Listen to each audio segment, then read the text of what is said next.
They bullied her to their own death. The school bell rang as Mary Johnson stood in front of the tall green gates of Gracefield High School. It was a bright Monday morning. The sun was shining, students were laughing, cars were dropping off children, and everything looked so busy. But inside Mary's chest, it felt dark and heavy. She gripped the straps of her school bag tightly. Her palms were sweaty, and her heart beat loudly like a drum. Her mother had just waved goodbye from the roadside, shouting, "God is with you, my daughter. Go and shine." But Mary didn't feel like shining. She felt like hiding. It was her first day at the new school. She had just moved with her mother from the quiet town of Eket after her father passed away. They couldn't afford to stay in their old house anymore, and her mother got a job as a hospital cleaner in Benin City, so they had to start over. Everything was new, new home, new people, new school. And Mary hated change. She slowly walked through the gates, pulling down her skirt that kept rising slightly. Her uniform was brand new but a little too tight around her waist. She was a big girl, round cheeks, thick arms, soft belly, and full legs that rubbed together as she walked. Her black shoes were clean, but already had creases from the walk to school.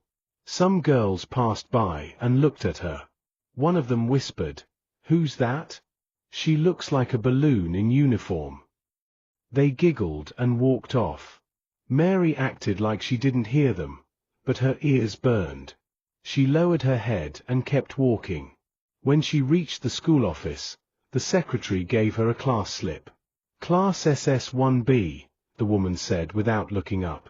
Mary nodded, thanked her quietly, and made her way to the building with the classrooms. Every step felt like walking into fire. Her hands were shaking. She could feel students' eyes on her, some curious, some mocking. Finally, she reached the classroom. She took a deep breath and knocked gently. A teacher, a tall man with glasses, opened the door. "Ah, you must be the new student. Come in," he said. Mary stepped inside. Instantly, the noise in the class died down. Heads turned. Eyes scanned her from head to toe. And then came the whispers.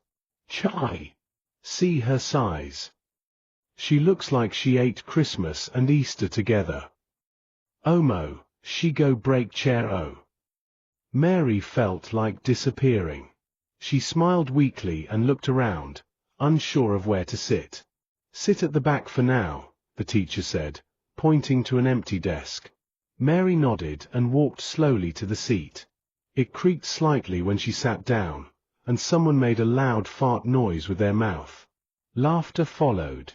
Her cheeks burned with shame, but she didn't say anything. Instead, she looked out the window, blinking back tears. For the rest of the lesson, she didn't hear much.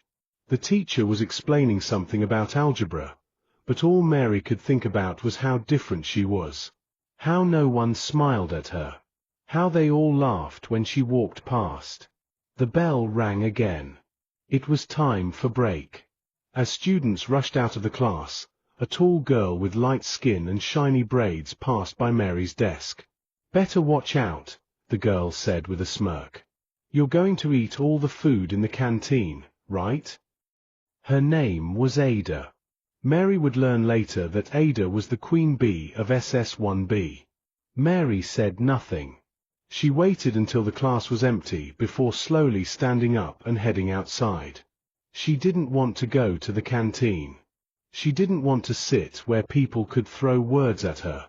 Instead, she found a quiet spot under the mango tree behind the school building. She pulled out her sandwich, 2 slices of bread with margarine and groundnut paste. She ate quietly, blinking at the tears forming in her eyes. She wanted to go home. She wanted to crawl into her mother's arms and cry. But she didn't. She finished her sandwich and whispered a small prayer under her breath. "Dear God, please help me. Please make them stop laughing at me." She looked up at the sky and sighed. The clouds moved slowly, peaceful and calm, so different from the chaos inside her heart. And deep inside, something small but strong whispered to her, "You are not alone." Mary woke up early the next day. Her alarm hadn't even rung yet, but she was already sitting up in bed, staring at the floor. Her eyes were tired from crying the night before, and her chest still felt tight. She didn't want to go back to school. But she didn't want to disappoint her mother either. "Mummy has been through enough," she whispered to herself. "I can't make her worry." So she forced herself to get ready, combed her hair into 2 simple plaits, brushed her shoes until they shined, and packed her usual lunch, bread and groundnut paste with a sachet of water.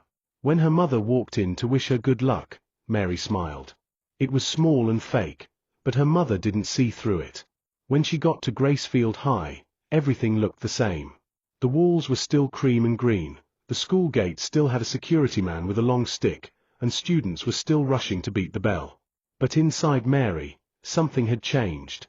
The fear from the first day was now mixed with something heavier, dread. She walked quietly to her class, trying not to make eye contact. But as she entered SS1B, the laughter began again. Welcome. Chubby cheeks, report for duty. Ada was everything Mary wasn't. Tall, slim, fair-skinned, and fashionable. She came from a wealthy home, wore perfume that smelled like flowers, and always had her nails painted, even though it was against school rules. Wherever Ada went, people followed. Her 2 best friends, Peace and Tai-Tai, were always by her side, laughing at everything she said, even when it wasn't funny. They had matching water bottles and always sat in front like queens. Ada didn't like people who were different. And Mary? She was different in every way. At break time, Mary tried to stay in the classroom while the others left. But Ada noticed. "Why is she always hiding?" Ada said loudly, "Is the school too small for her body?" More laughter followed. Mary clenched her fists and looked down at her desk. Her heart was pounding, but she refused to cry. Not here. Not in front of them. One of the boys, Daniel, joined in. "Maybe she eats 5 wraps of fufu before school." Mary bit her lip hard. The words stung. She wanted to disappear. But the teacher entered, and the teasing stopped, at least for a while. During lunch, Mary went back to her mango tree. It had become her safe place. There, under the quiet branches, she could eat in peace. She pulled out her bread and slowly took a bite. As she chewed, she thought about her old school back in Eket. Nobody had ever called her names there.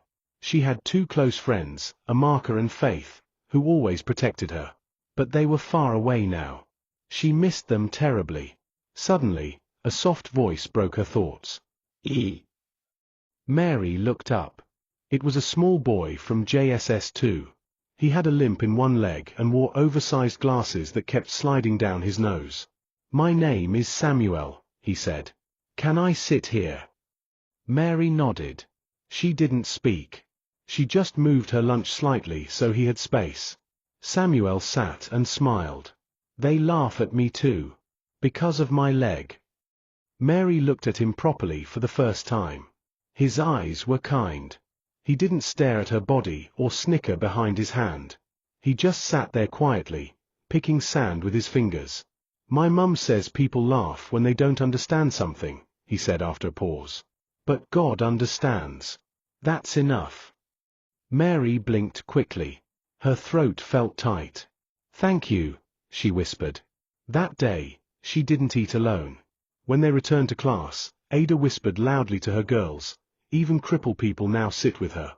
Birds of the same size, I guess." The laughter started again. But this time, it didn't feel as strong. Somehow, having someone like Samuel made it easier to bear. Mary didn't smile, but she didn't cry either. And that, for her, was a small victory. Mary had a secret. Every morning, before the sun rose,